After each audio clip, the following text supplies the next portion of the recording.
ตับอย่างเดียวกลายเป็นเสี่ยวกลางแจ้งทหารแม่งไม่อยากเป็นชาวบ้านเห็นกล้าระอากูจะมาดูลูกหลานจับใบเสือกใส่กันยับแม่งต้องจับไปขังห้องมืด Now, we're all patriots, and if you're not, leave.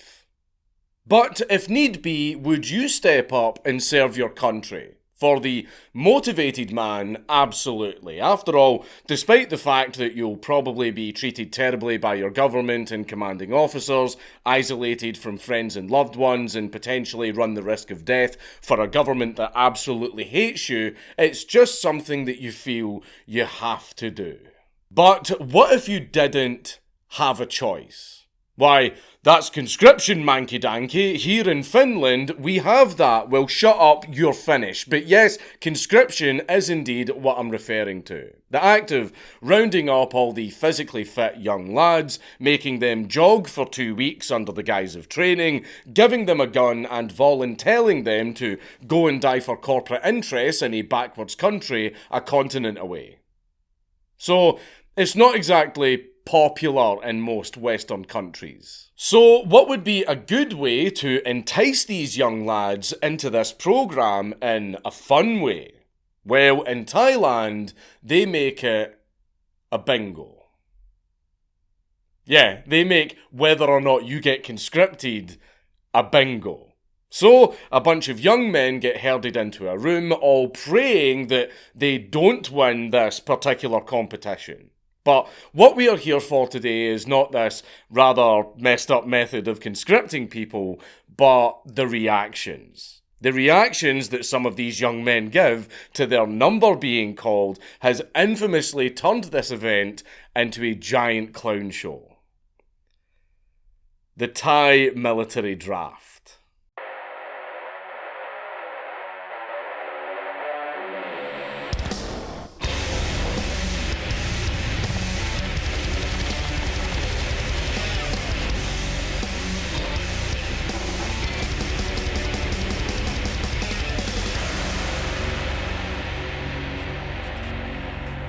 Please leave a like and a comment on this video because it really helps me in the algorithm. But before we get started, a moment please for our dearest benefactors, Exeter. Now, we all like money. Whether that be for the roof over your head or the food upon your plate, it is what makes the world go around.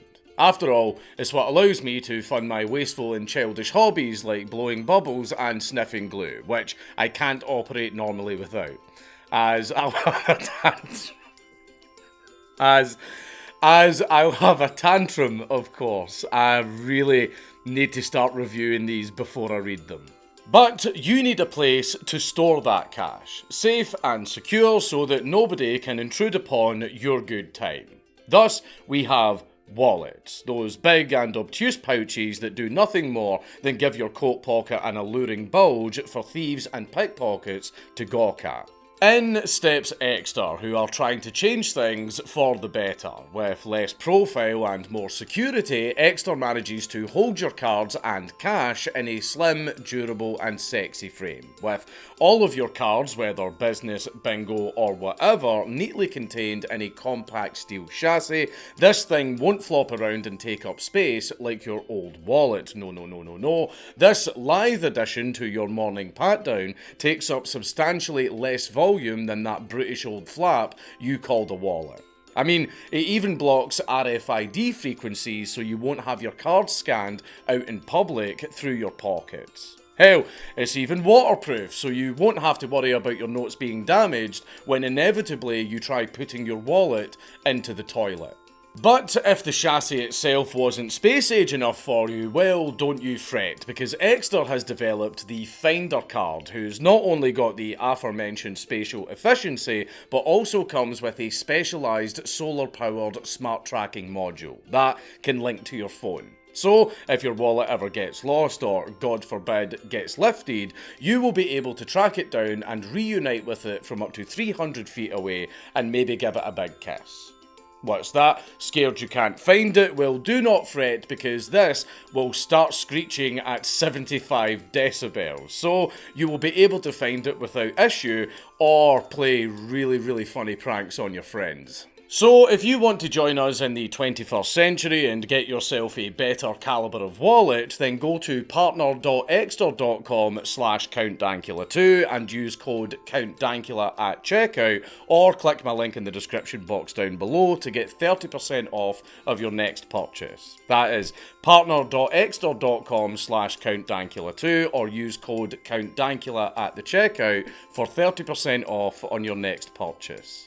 Thailand, that stringy dingaling hanging off of Burma, known for the funnily named capital city, that one kind of mid-hangover movie, and the type of people that I have sworn off of. Stop bringing it up, it's a dead meme. Though beyond the raunchy and vain stereotypes, there is much more to Thailand than meets the eye. Just like their women.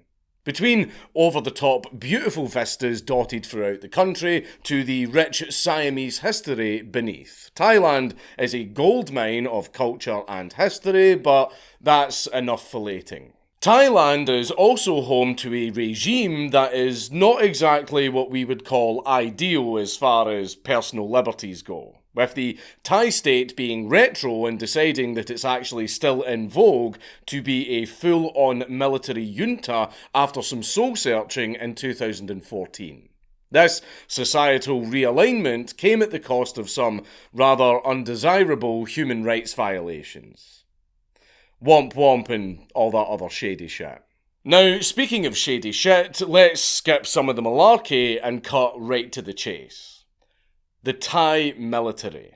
It is a dire and corrupt husk of an institution. It is a terrible thing to get involved with. Like many institutions loyal to enlightened despots, it is rife with procurement scandals, general incompetence, and a propensity to coup d'etat the sitting government whenever it feels like it. All of which makes it somewhat of a mildly toxic work environment, to say the least. So it should not surprise you to find out that the list of volunteers who wish to enlist in this service is rather low. Good thing there's a fix for that. Conscription. But what makes Thailand's system of conscription interesting is the fact that it operates based on a lottery system, with each recruitment centre every April having a set quota of bodies that it must enlist in the service, dictating how big the lottery is set to be, with the only way to avoid this gamble is to, well, just volunteer in the military, so that's somewhat redundant. Or you can qualify as medically unfit, but that's not as funny. So let's use our big, hyper-efficient and wrinkly brains to run through a simulation of it in what we call a thought exercise. You are Thai. I know, how terrible. You are around 21 years old, you've been out of school for a couple of years, but are probably either straight into a job or kicking about in uni on a degree. Either way, you've got your life path unfurling before you, with a broad plan for your time on this earth probably set up and secure. At least, that would be the case in a normal country. However, you are Thai. Instead, what you have to do is report to the nearest recruitment centre with a gaggle of other boys in tow who are all in a similar position to yourself, and you have to bring your families along with you. You then get lined up before a squad of Thai soldiers who beckon you towards them. You are then to take a slip of paper out of the raffle box with a man at both sides of you. As you would hopefully manage to guess from the context, this raffle is set to decide if you are the lucky cucky ducky that will be scooped up by the armed forces. You are to draw your card and face the large crowd of other lads and their mortified mothers. If the card you drew was black, lucky you, you get to waddle home and continue on with your life unmolested. If your card is red, however, well then, you, my boy, you get to go and fight pirates and fucking ISIS in the jungle. Yes, by the way, I'm being completely serious. The Thai military are apparently fighting ISIS, cartels, and fucking pirates in the south, near the Straits of Malacca, which for the geographically stunted is an incredibly important strategic choke point for trade, functionally being the Gibraltar of the East. And yes, you are reading that wiki chart correctly. Both the US and Russia are actually backing Thailand in this endeavour. Taking into account that the Thai population is roughly around 70 million people and that the widespread proliferation of smartphones and internet access has even reached the tropical armpit of Southeastern Asia, we have quite a library of video footage showcasing this phenomena firsthand. And let me say, they're all fucking hilarious. I'm sorry, they're really, really funny. Really depressing, but still pretty funny. A few common themes that you will find within these videos is the fact that all of these men are constantly fainting. This phenomenon occurs regardless of whether or not they drew a black card, because they are kind of literally gambling with up to 2 years of their lives. So naturally they would be a little bit tense. The other common phenomena that is arguably a lot more depressing is the crowds cheering whenever a card is pulled.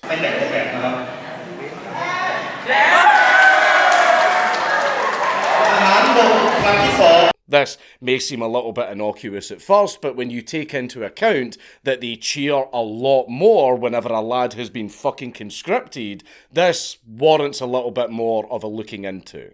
It is commonly speculated that the crowd, both the lads in the line and their families watching, are all cheering whenever a lad is conscripted, because whenever that guy draws a red card, that's one less red card in the box. Thus, statistically lowering the chances for their own sons to actually draw a red card. This wouldn't seem so fucked up if it wasn't for the fact that they are cheering not even 15 feet away from the guy whilst he's being strong-armed away into the back room by soldiers for processing. So, of course, there is a very, very heavy incentive to try and skirt the draft.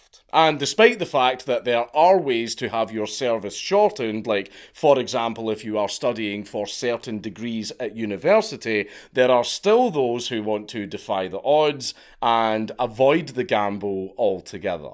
Of course, some of them will apparently go right out of their way to act mentally unhinged so that they can try and avoid service. Some will actually go a step further and break their own arms and legs or run the risk of causing permanent serious injury to try and weasel out of it. But usually these guys get found out and taken in anyways.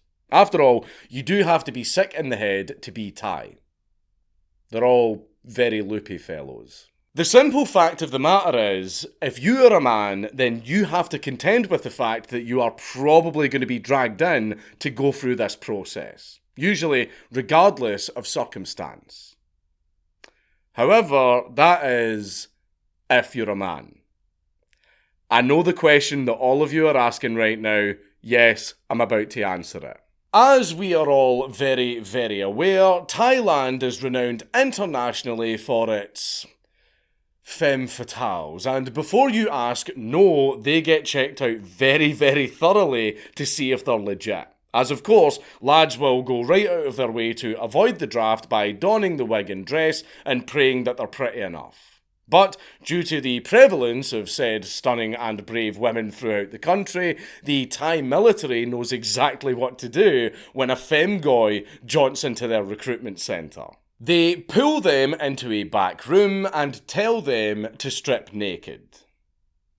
Yes, I'm being completely serious, they actually strip them down to check and see if they have went through the breast surgery or the sex reassignment surgery, as that is the only way they are avoiding being drafted. So yes, ladyboys who still have their cock and balls get drafted into the Thai military. Which is a hilarious sight. I am envisioning, God, I've got a whole sitcom in my head right now. So, my apologies, there is a way to avoid the draft, but a lot of people don't have the strength to do it. So, in conclusion, to avoid the Thai military draft, you either have to be extremely mentally unwell, disabled, lucky, or have your wee-wee inverted. Your choice, chud. It's Count Dankula on YouTube. Everybody just subscribe.